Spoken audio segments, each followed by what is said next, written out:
अब आपने गीता के 11 सर्वोच्च उपदेश सुन लिए। लेकिन याद रखिए, गीता केवल सुनने की चीज नहीं, जीने की चीज है। धर्म पर डटे रहना, परिणाम की चिंता छोड़कर कर्म करना, मन को मित्र बनाना, संतुलित जीवन जीना, ज्ञान का प्रकाश जगाना, इंद्रियों पर नियंत्रण, आत्मा की अमरता, भगवान के प्रति प्रेम, निष्काम सेवा, राग द्वेष से मुक्त होना और स्थिर बुद्धि प्राप्त करना। ये केवल शब्द नहीं है, ये जीवन का शास्त्र है। गीता कहती है, जो स्वयं को जीत लेता है वह दुनिया को भी जीत लेता है। और यही हमारी मंजिल है। समापन से पहले आपके चैनल साव प्रथम के दर्शकों के लिए एक अंतिम सुनहरी सलाह। पीला दिल अंतिम सुनहरी सलाह, गोल्डन लाइफ एडवाइस। हर सुबह अपने दिन की शुरुआत इन 5 वाक्यों से करें। मैं ईश्वर के संरक्षण में हूं। मैं अपने कर्तव्य पर केंद्रित हूं।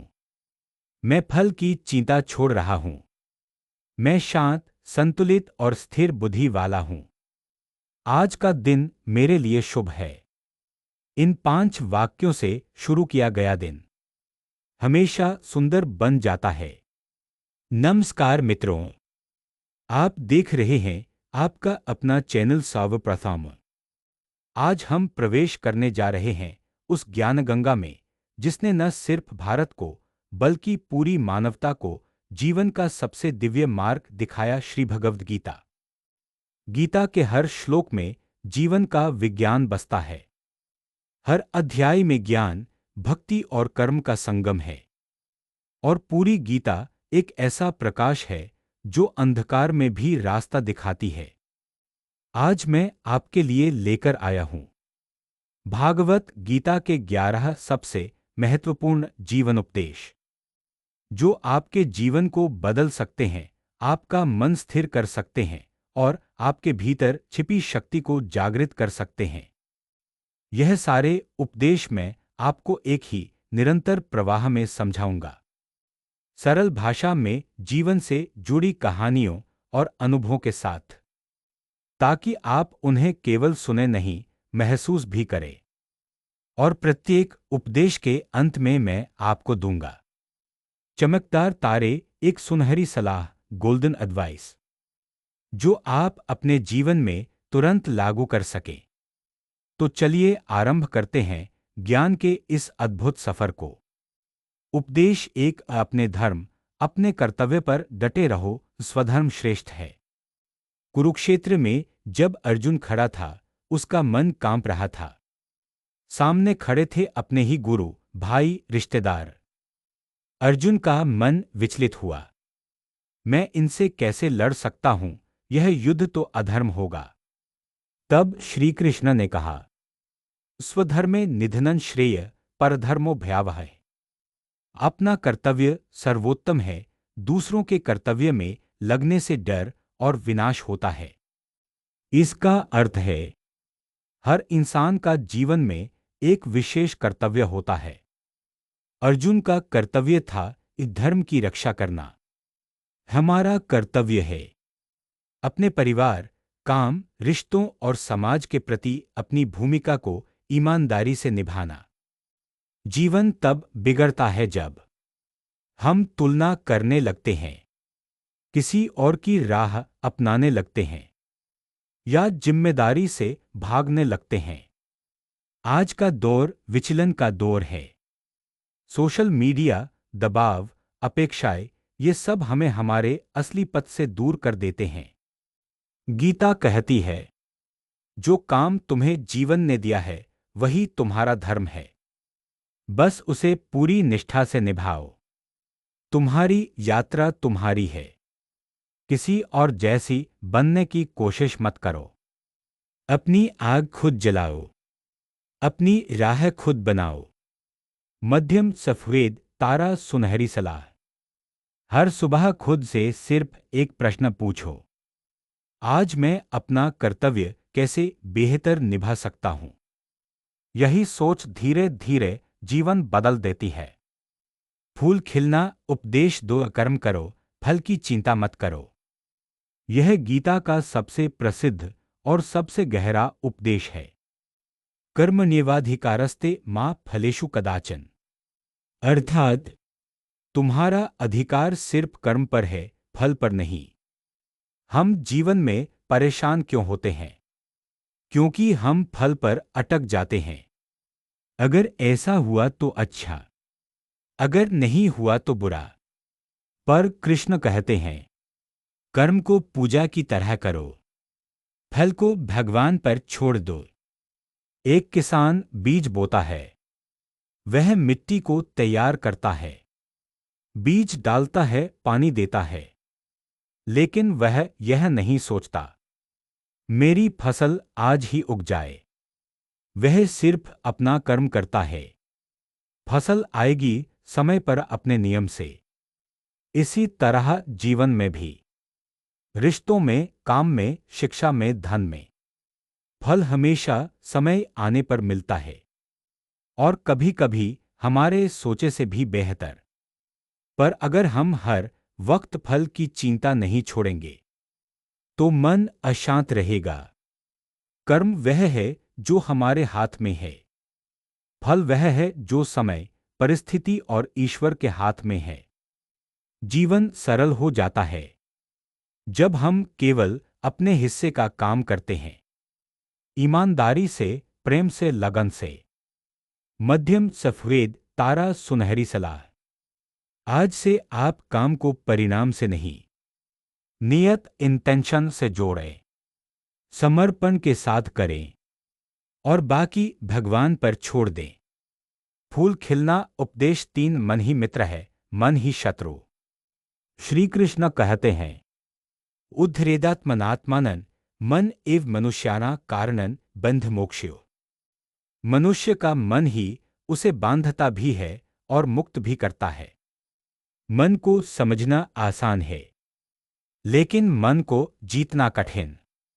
मन कभी अतीत में जाता है, कभी भविष्य में दौड़ता है, कभी डर बन जाता है, कभी क्रोध, कभी दुख है, कभी ईर्ष्या।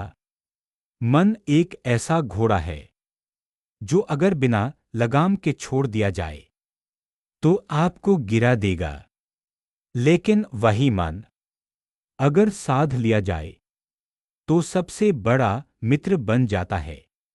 ध्यान में सहायक, निर्णयों में स्पष्ट, रिश्तों में शांत, जीवन में स्थिर। मन को जीतने का कोई जादू नहीं है। इसके लिए 2 चीजें चाहिए, अनुशासन और अभ्यास। हर दिन कुछ मिनट मन को शांत करने का अभ्यास अपनी जिंदगी बदल सकता है। मध्यम सफेद तारा सुनहरी सलाह। दिन में सिर्फ 5 मिनट शांति में बैठो, कुछ मत करो, बस सांस को आते जाते देखो। यह 5 मिनट आपके मन को मित्र बनाना शुरू कर देंगे। उपदेश 4। योग, संतुलन का विज्ञान, balance is life. Shri Krishna Gita में कहते हैं, योगः कर्मसु कौशलम। योग का अर्थ केवल आसन नहीं। योग वह कला है जिससे जीवन के हर क्षेत्र में संतुलन आता है। जीवन में असंतुलन ही दुख का कारण बनता है। काम ज्यादा, आराम कम, गुस्सा ज्यादा, धैर्य कम, आकांक्षा ज्यादा, संतोष कम, तनाव ज्यादा, शांति कम, खर्च ज्यादा, बचत कम। कृष्ण कहते हैं, जो संतुलन पा लेता है वही योगी है। अर्जुन युद्ध में था, पर उस युद्ध के बीच भी श्री कृष्ण उसे आंतरिक शांति का मार्ग सिखा रहे थे। जीवन में यह संतुलन 3 जगह चाहिए। 1 शरीर, आराम प्लस काम दोनों जरूरी। ना काम छोड़ो, ना खुद को खोओ। 2 मन, मन को इतना मत थकाओ कि वह आपका मालिक बन जाए। आपको मन का मालिक बनना है। 3 आत्मा। आत्मा का पोषण भक्ति, ध्यान, प्रेम और सेवा से होता है। ढेर सारे पैसे कमाने से भी आत्मा भूखी रह सकती है। एक कार को 3 पहियों पर नहीं चलाया जा सकता। जीवन भी इसी तरह 4 टायरों पर चलता है। शरीर, मन, भाव, आत्मा। कोई एक खाली हुआ तो जीवन डगमगा जाता है। मध्यम सफेद तारा, सुनहरी सलाह। हर रात 2 मिनट अपने दिन का संतुलन चेक करो। क्या मैं आज शरीर, मन और आत्मा तीनों का ध्यान रख पाया? जिस दिन आप हां कह पाए, समझिए वह दिन सफल था। फूल खिलना, उपदेश 5। ज्ञान का प्रकाश अज्ञान का अंधकार मिटाता है। गीता कहती है, न ही ज्ञानेन सदृशं पवित्रमेह विद्यते। दुनिया में ज्ञान से बढ़कर कोई पवित्र चीज नहीं। ज्ञान केवल किताबों में नहीं। ज्ञान वह है जो आपके अंदर प्रकाश भर दे। सोच में, व्यवहार में, निर्णयों में, जीवन में। अज्ञान क्या है? अज्ञान वह है जब हम सत्य को नहीं पहचानते, रिश्तों में गलत फैसले लेते हैं, गुस्से से खुद को जलाते हैं, लालच में फंस जाते हैं, ईर्ष्या में खुद को खो देते हैं, छोटी सी बातों में उलझ जाते हैं। ज्ञान वह है जो भ्रमों के पर्दे हटाता है। जैसे फूल खिलना, कोई बुरा व्यवहार करे तो ज्ञान कहता है, वह अपने स्वभाव से चला, तुम अपने ज्ञान से चलो।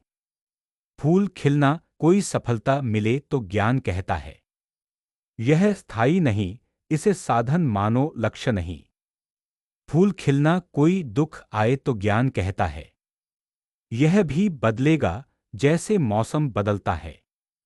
फूल खिलना, कोई रिश्ता टूटे तो ज्ञान कहता है, जिस चीज ने जाना था वह अपनी भूमिका पूरी करके चला गया। ज्ञान हमें आंतरिक शक्ति देता है। ज्ञान हमें जीतने योग्य बनाता है। ज्ञान का अर्थ है स्पष्टता, क्लैरिटी। जहां अस्पष्टता नहीं, भ्रम नहीं, धोखा नहीं। गीता हमें आत्मज्ञान देती है। तुम शरीर नहीं, तुम आत्मा हो। शरीर मिटता है, आत्मा अमर है।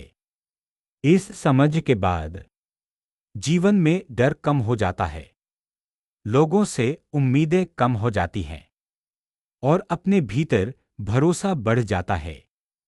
मध्यम सफेद तारा, सुनहरी सलाह। रोज 10 मिनट किसी भी उत्तम ज्ञान में बिताओ। गीता, उपनिषद, संतों का साहित्य या आध्यात्मिक प्रवचन। यह 10 मिनट धीरे धीरे आपके पूरे पर्सनालिटी को बदल देंगे। फूल खिलना, उपदेश 6। इंद्रियों पर नियंत्रण, आत्मविजय का मार्ग। श्री कृष्ण कहते हैं, इंद्रियाणि मनो बुद्धिर्स्याधिष्ठान मुच्यते। इंद्रियां आंख, कान, जीभ, नाक, त्वचा, ये 5 द्वार हैं।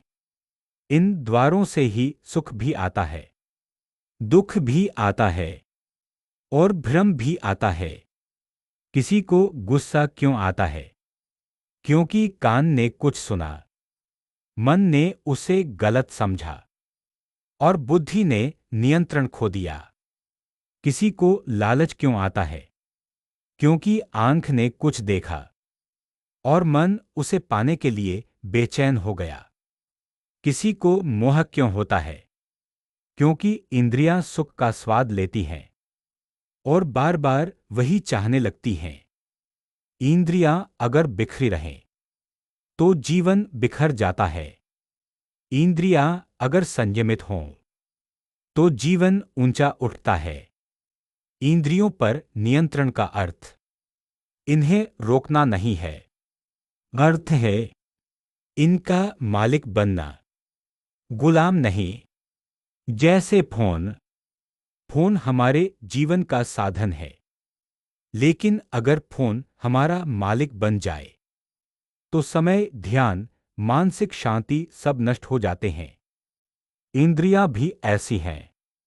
आप इन्हें जितना मर्जी उपयोग करें, लेकिन अपने विवेक के साथ।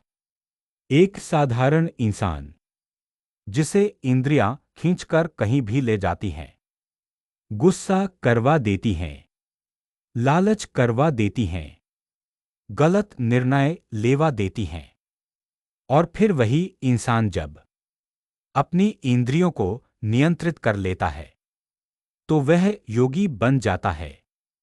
मध्यम सफेद तारा सुनहरी सलाह। दिन में एक काम जरूर करें। आज मैं किसी एक इंद्रिय को नियंत्रित करूंगा। जैसे आज गुस्से पर नियंत्रण, आज भोजन में संयम, आज फोन कम उपयोग, आज कम बोलना, आज शांत देखना सुनना। छोटी छोटी जीतें मिलकर आत्मविजय देती हैं। उपदेश 7। आत्मा न जन्म लेती है, न मरती है, आत्मा अमर है। श्री कृष्ण गीता में कहते हैं, न जायते मृते वा कदाचित। आत्मा न कभी जन्म लेती है, न कभी मरती है। शरीर बदलता है, आत्मा नहीं। इसे समझना ही जीवन का सबसे बड़ा विज्ञान है। जब अर्जुन दुख में डूब गया क्योंकि उसे लगता था कि युद्ध में लोग मरेंगे, तब श्रीकृष्ण ने सत्य बताया। अर्जुन, जो जाता है वह शरीर है, जो रहता है वह आत्मा है। जिसे तुम मृत्यु कहते हो वह केवल परिवर्तन है, जैसे पुराने कपड़े उतारकर नए पहनना। यदि हम सच में यह समझ लें कि आत्मा अमर है, तो जीवन में 3 चीजें बदल जाती हैं। एक, मृत्यु का डर मिट जाता है, क्योंकि मृत्यु अंत नहीं, एक नए अध्याय की शुरुआत है। जैसे रात सोते हैं और सुबह फिर जाग जाते हैं, वैसे ही शरीर बदलता है। दुख आधा हो जाता है, क्योंकि समझ आता है जो गया वह समाप्त नहीं हुआ, सिर्फ रूप बदलकर आगे बढ़ गया। 3, जीवन में साहस बढ़ जाता है, क्योंकि आत्मा का बल शरीर से कहीं अधिक शक्तिशाली है।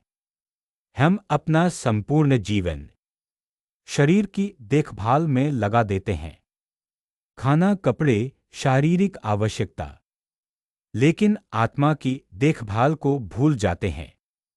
आत्मा पोषित होती है सद्गुणों से, भक्ति से, सेवा से, ध्यान से और प्रेम से। जब आप भीतर से मजबूत होते हैं तो बाहरी जीवन अपने आप आसान होने लगता है। मध्यम सफेद तारा सुनहरी सलाह। हर रात सोने से पहले 30 सेकंड खुद से कहो, मैं शरीर नहीं, मैं आत्मा हूं। शरीर नश्वर है, मैं अमर हूं। यह समझ धीरे धीरे जीवन में अद्भुत शक्ति भर देती है। फूल खिलना। उपदेश 8। भक्ति योग। भगवान से प्रेम ही सबसे बड़ा सहारा है। गीता में श्री कृष्ण कहते हैं, भजति में प्रियम। जो मुझसे प्रेम करता है मैं भी उसे प्रेम करता हूं। जो मेरी शरण में आता है मैं उसे कभी नहीं छोड़ता। भक्ति का अर्थ केवल पूजा नहीं, भक्ति का अर्थ है समर्पण, विश्वास, संपूर्ण प्रेम। भक्ति का मतलब यह नहीं कि आप रोज घंटों पूजा करें। भक्ति का अर्थ यह है कि आप जो भी करें, कर्म, व्यापार, सेवा, परिवार, शिक्षा, सब भगवान को समर्पित भावना से करें। जीवन तब परेशान होता है जब हम सोचते हैं कि हम अकेले हैं, हम सब कुछ खुद कर रहे हैं, हम ही सबके जिम्मेदार हैं। लेकिन सत्य है, हम कभी अकेले नहीं हैं। जब हम भक्ति की राह पर चलते हैं तो एक अदृश्य शक्ति हर जगह हमारा मार्गदर्शन करती है। भक्ति योग 3 रूपों में प्रकट होता है। एक, श्रवण, भगवान के नाम गुण कथाएं सुनना, इससे मन शुद्ध होता है। 2, स्मरण, भगवान को याद करना, कठिन समय में यह सबसे बड़ा सहारा बनता है। 3, समर्पण, भगवान पर भरोसा करना, जिस दिन आप चिंता छोड़कर सब कुछ भगवान पर छोड़ देते हैं, उस दिन भक्ति आपके जीवन में उतर आती है। भक्ति लोगों को जोड़ती है। भक्ति मन को स्थिर करती है। भक्ति से अहंकार टूटता है। भक्ति से भीतरी शांति आती है। और सबसे बड़ी बात, भक्ति से जीवन आसान हो जाता है। मध्यम सफेद तारा सुनहरी सलाह। दिन में केवल 1 मिनट भगवान को याद करो। बस 1 मिनट, भावना के साथ, नाम लेकर। यह 1 मिनट आपकी संपूर्ण ऊर्जा बदल देगा। फूल खिलना। उपदेश 9, बिना स्वार्थ के सेवा करना निष्काम सेवा। श्री कृष्ण कहते हैं, परहित सरिस धर्म नहीं भाई। भावार्थ, अर्थात दूसरों के हित में किया गया कार्य ही सबसे श्रेष्ठ है। सेवा वह है जो बिना स्वार्थ के की जाए, जहां बदले में कुछ पाने की इच्छा ना हो, जहां मैं का भाव कम हो जाए और हम का भाव बढ़ जाए। दुनिया में 2 तरह की सेवा होती है। एक, सकाम सेवा, जहां व्यक्ति बदले में सम्मान, लाभ, प्रशंसा चाहता है। यह सेवा भी अच्छी है, लेकिन इस सेवा में शुद्धता कम है। 2, निष्काम सेवा, जहां दिल से प्रेम, करुणा और दया बहती है, जहां इंसान केवल इसलिए मदद करता है क्योंकि उसका हृदय ऐसा करने को प्रेरित करता है। यही सेवा गीता में श्रेष्ठ कही गई है। जब सेवा निष्काम भाव से होती है, मन से बोझ हट जाता है, आत्मा हल्की हो जाती है और अंदर अद्भुत आनंद पैदा होता है। निष्काम सेवा केवल बड़े कामों में नहीं है, यह छोटी छोटी चीजों में भी है। किसी को मुस्कान देना, किसी परेशान को धैर्य देना, किसी गरीब को भोजन देना, किसी दुखी को सांत्वना देना, किसी बूढ़े की मदद करना, परिवार में सहयोग देना, ज्ञान बांटना, पेड़ पौधे लगाना, छोटे काम पर प्रभाव बहुत बड़ा। कृष्ण अर्जुन को बताते हैं, जिसने दूसरों के लिए जीवन जिया, वही सबसे बड़ा योगी है। मध्यम सफेद तारा सुनहरी सलाह। हर दिन कम से कम एक शुभ कार्य बिना किसी लाभ की इच्छा से करो। देखना, 1 महीने में आपका पूरा व्यक्तित्व बदल जाएगा। उपदेश 10, राग और द्वेष से मुक्त होना, अटैचमेंट एंड हेट्रेड से पार जाना। गीता का यह उपदेश बहुत सूक्ष्म है, लेकिन अत्यंत शक्तिशाली। राग द्वेषयुक्त तु विषयानिंद्रियश्चरन्। जो व्यक्ति राग और द्वेष से मुक्त होकर जीवन जीता है, वही शांति पाता है। 2 चीजें मनुष्य को बांधती हैं, राग अटैचमेंट और द्वेष हेट्रेड पूर्णविराम। एक तरफ है राग, किसी चीज, व्यक्ति, संबंध या परिस्थिति से अत्यधिक लगाव। दूसरी तरफ है द्वेष, नफरत, गुस्सा, घृणा, असंतोष। कृष्ण कहते हैं, जब तक तुम राग और द्वेष के बीच झूलते रहोगे, मन शांत नहीं हो सकता। राग क्या करता है? अपेक्षा बढ़ाता है, दुख को निमंत्रण देता है, मन को बांध देता है, निर्णयों को कमजोर करता है, निर्भरता बढ़ा देता है। जब हम किसी व्यक्ति, वस्तु या स्थिति से अत्यधिक जुड़ जाते हैं, तो हम उसे खोने के डर में जीते हैं। यह डर मन को अंदर से खा जाता है। द्वेष क्या करता है? मन को विषाक्त करता है, ऊर्जा नष्ट करता है, चेहरे की चमक घटाता है, रिश्तों को बिगाड़ता है, मानसिक शांति चुरा लेता है। द्वेष मन में आग है जिसे हम जलाते हैं, लेकिन जलते हम ही हैं। कृष्ण का संदेश बिल्कुल स्पष्ट है। जिस पर तुम्हारा नियंत्रण नहीं, उससे अटैचमेंट मत रखो। और जिस पर तुम्हारी शक्ति नहीं, उससे नफरत मत करो। जीवन की मैच्योरिटी वहीं से शुरू होती है, जहां राग कम होने लगता है और द्वेष मिटने लगता है। जब मन राग द्वेष से मुक्त होता है, तो अंदर एक अद्भुत हल्कापन आता है, जैसे कोई भारी बोझ उतर गया हो। इसे कैसे छोड़ा जाए? एक स्वीकृति, एक्सेप्टेंस। जीवन में जो आता है स्वीकारो, जो जाता है उसे भी स्वीकारो। 2. अपेक्षा कम करो। जितनी अपेक्षा उतना दुख, जितना कम एक्सपेक्टेशन उतनी शांति। 3. तुलना मत करो। कंपैरिजन से ही राग और द्वेष जन्म लेते हैं। 4. दूसरों को छोड़ने की स्वतंत्रता दो। यह समझो, हर चीज, हर इंसान, हर परिस्थिति अपनी भूमिका पूरी कर जा रही है। मध्यम सफेद तारा, सुनहरी सलाह। आज से एक संकल्प लो, मैं न किसी से अतिलगाव रखूंगा, न किसी से द्वेष। यह संकल्प जीवन को बेहद शांत और सुंदर बना देगा। फूल खिलना, उपदेश 11। स्थिर बुद्धि जीवन की सबसे ऊंची अवस्था। गीता में जिसे स्थिति प्रज्ञ कहा गया है, वह मनुष्य की सर्वोच्च मानसिक स्थिति है। कृष्ण कहते हैं, प्रजाति यदा कामान सर्वान पार्थ मनोक्तान।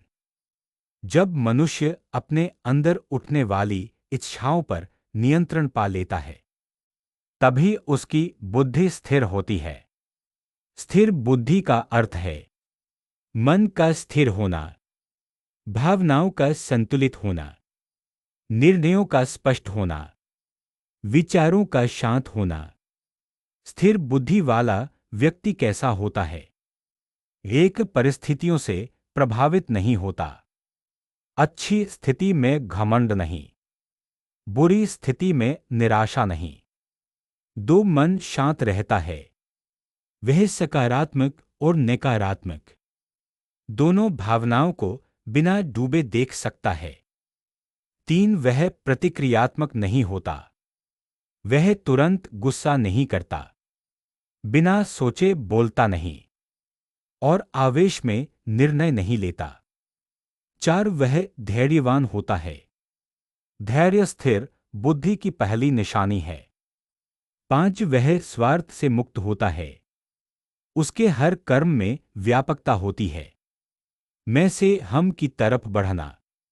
स्थिर बुद्धि कैसे बनती है? एक ध्यान प्लस मन का निरीक्षण। जब आप अपने विचारों को केवल देखते हैं, उनसे जुड़ते नहीं, तब वे विचार कमजोर पड़ जाते हैं और बुद्धि स्थिर होती है। 2. कम बोलना, ज्यादा सुनना। यह मन को शांत करता है। 3. भावनाओं को होने दो, लेकिन उन्हें डिसीजन मेकर मत बनने दो। भावनाएं आएंगी, यह स्वाभाविक है, लेकिन उन्हें अपना स्वामी मत बनाओ। 4. गहरी सांस का अभ्यास। 5. गहरी सांसें मन को तुरंत संतुलन में ला देती हैं। स्थिर बुद्धि बराबर सच्ची स्वतंत्रता। जिस व्यक्ति की बुद्धि स्थिर है, वह किसी परिस्थिति का गुलाम नहीं, बल्कि उसका मालिक होता है। यह वही स्थिति है जिसमें अर्जुन पहुंचा था जब कृष्ण का ज्ञान उसके अंदर उतर गया। मध्यम सफेद तारा, सुनहरी सलाह। जब भी कोई कठिन परिस्थिति आए, पहले 10 सेकंड बस चुप रहें। इन 10 सेकंड में बुद्धि स्थिर होती है और आप सही निर्णय लेने लगते हैं। अब आपने गीता के 11 सर्वोच्च उपदेश सुन लिए।